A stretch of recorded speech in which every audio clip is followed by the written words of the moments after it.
La défaite de la présidentielle semble déjà loin. Marine Le Pen a retrouvé le sourire. 89, jamais les députés Rassemblement National n'avaient été aussi nombreux à l'Assemblée.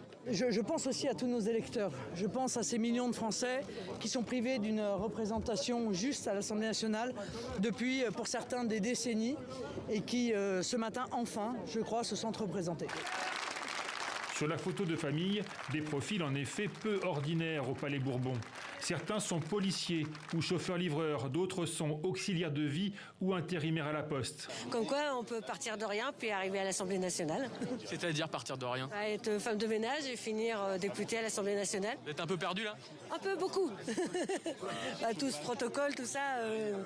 Quand j'arrivais à mon travail, je mettais ma blouse et j'allais travailler. Pas de panique, rassure l'état-major RN. Les novices vont être encadrés, formés aux subtilités du monde parlementaire et conseillés. Et visiblement jusque dans le moindre détail.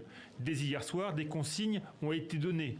Tenue correcte exigée, cravate obligatoire pour les hommes. Marine Le Pen a même demandé à ses élus d'être polis avec le personnel de l'Assemblée et de ne pas prendre la grosse tête.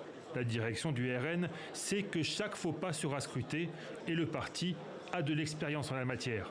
On se sent en sécurité aussi, parce qu'on est entouré par Marine Le Pen, par Sébastien Chenu, par d'anciens députés, Bruno Bilde, etc. Donc on se sent pas seul, on se sent vachement protégé, on se sent fort aussi. Pas question non plus de bousculer l'Assemblée, de déposer 2000 amendements ou de multiplier les motions de censure.